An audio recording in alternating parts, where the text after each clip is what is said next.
boys don't lie.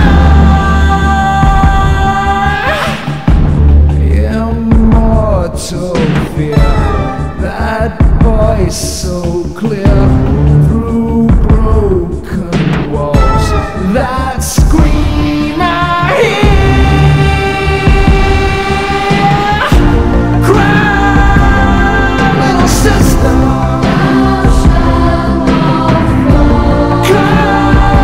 Come to your brother.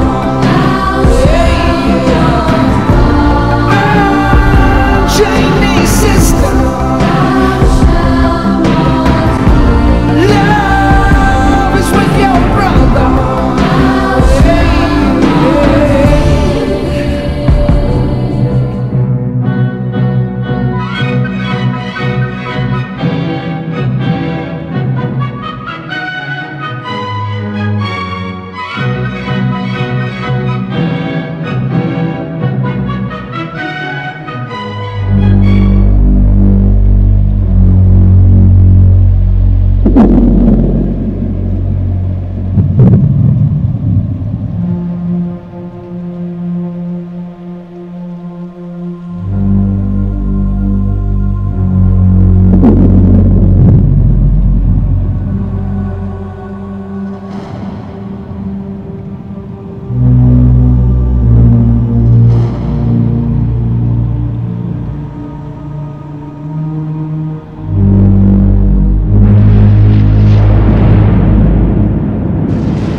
Pretty sure at this point we've all heard about Slenderman, right?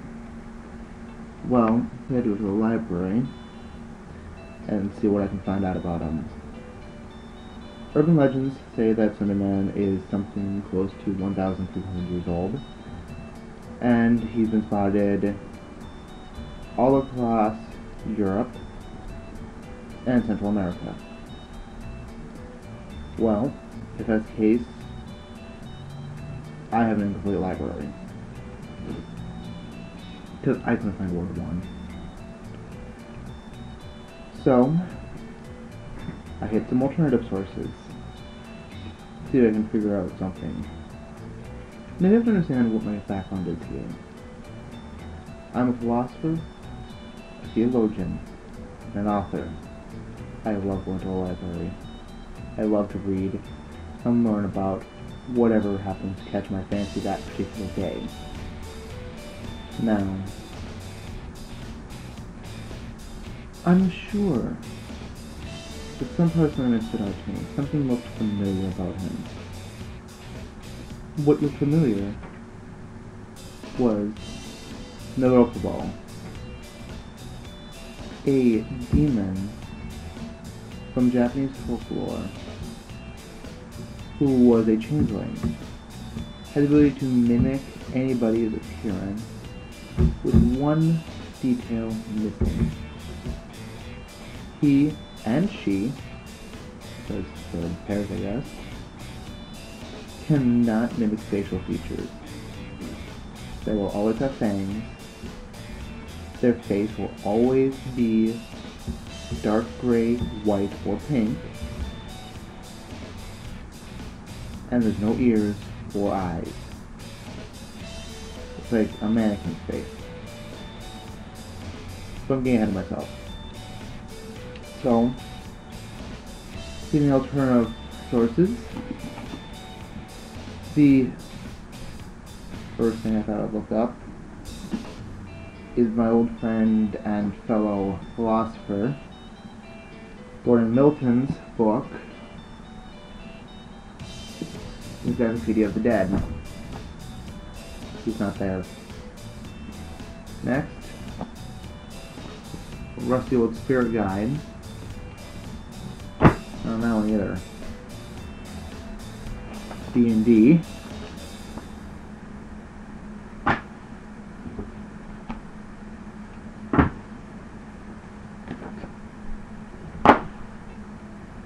I have a dozen more magazines of that also. Nothing. I guess he kind of looks like a Pesco, but not really. I don't think that he's a fish masquerading as a human being, so I'm going to skip that one. Or the god of consumption. There's also the use of a Pesco, depending if you're Aztecian or European. Raven Digimorta's Guide to Witchcraft.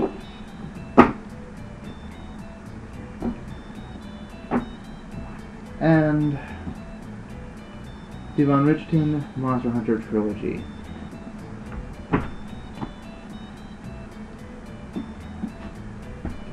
I just sat and read 35 books this weekend.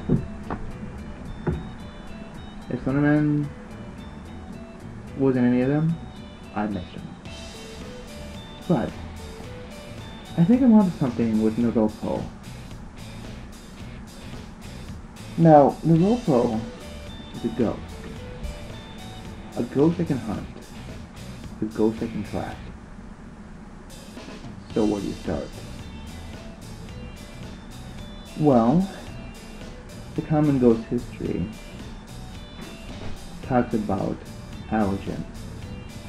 Every ghost has something that's afraid of. Usually it's a mundane thing, for fairly mundane reasons. Now, I think that any of you who are listening to this probably know about salt. Okay, I don't quite buy it, but there's enough references to it that it's worth a mention. Salt was used as a means of capturing ghosts in both witchcraft and Catholic rituals. You would take salt, and if there was a ghost possessing you or something else, you would throw a fistful of salt at them. That would cause the ghost to run away. And if that person happened to be touching a solid object, the ghost would be forced to abandon the body in order to pass through the wall and escape salt. Why does salt work? Well, by Catholic rite, the reason why salt works is because of Sodom and Gomorrah. Ghosts can't stand something that's a representation of the divine. So, if you're facing a Judean ghost, I suppose, that means that salt would work because they know that salt is pure. Salt destroys unclean things. And if your soul was clean, it would have traversed to the next plane of existence. Okay. Next. Reason why it works in witchcraft? Well, mostly because salt is a representation of the Ghidran, which again means that it works because it's a holy symbol. Next we have water. Same reasoning. Ghosts are afraid of water because water is clean. Now this of course does not always work because there are times in which ghosts will use water as a conductor to pass from form to form. This is particularly commonplace in Bajo Sarasachini, which was the woman in the well. Story goes, slave girl catches attention of this rich baron. Rich baron demands that he marry her. Slave girl says no because she has eyes on a higher prize. She wants to marry the emperor. And it's ridiculous, but okay, I'll believe it. Baron, emperor, why would you turn that? Never mind. This fairy tale doesn't have to have a good ending, it's a ghost story. So, Baron says, okay, you want to meet the emperor, I can arrange that, all you need to do is give him a gift. And he gives her some money, she goes in and she buys him some silverware, she goes bring it back. He eats dinner and then pays him to steal the silverware and destroy a piece of it, so that it's no longer a clean, pure gift. Baron again meant that she marry him. She refused again. So he ties her up S&M style and dunks her headfirst into a well. Draws her up, gives her a few slashes across the stomach, dips her in again, pulls her up, asks her if she's ready to marry him yet. He says no, cuts the wire, splash, nail well shut. So the next, ever, they can hear her screaming from the bottom of the well, and the water that they draw from it is infested with worms. So I guess water doesn't always work. If you happen to be an Incan, Mayan, or Aztecian, you are probably familiar with the idea that gold, silver, and other precious metals can be used as ways of protecting yourself from spirits.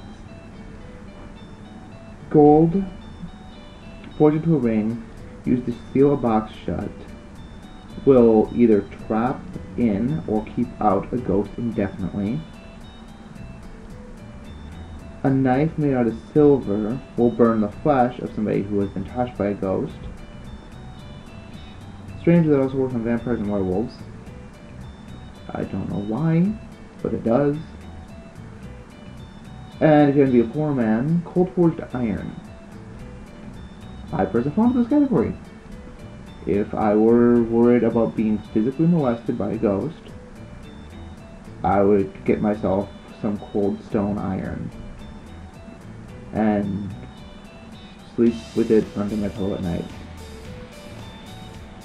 There's certain weapons that are considered to be of exceptional quality. Brokumoha, Boromasa Tanto,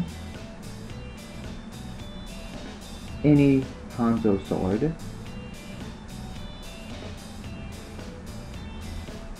don't see many of those going around though, so I'm not going to call that valid. Fire. And there's another big one in Ghost Lore. Now, supposedly, by sanctifying and burning a body, you destroy the spirit attached to it.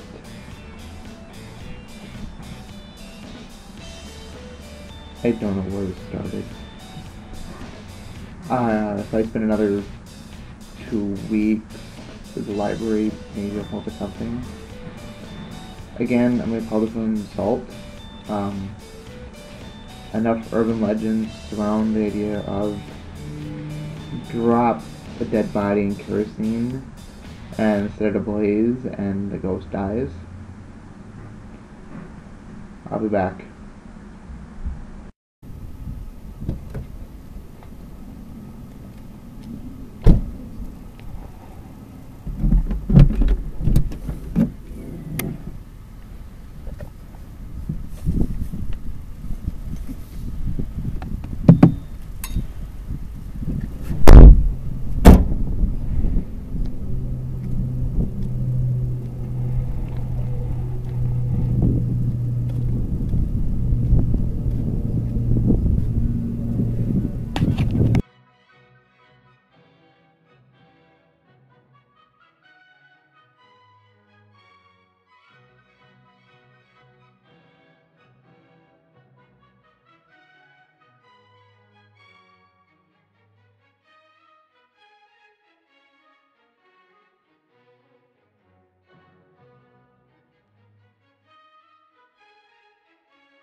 So what happened back there?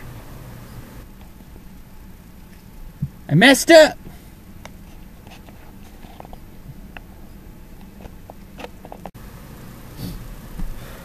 That's why we shouldn't go out alone.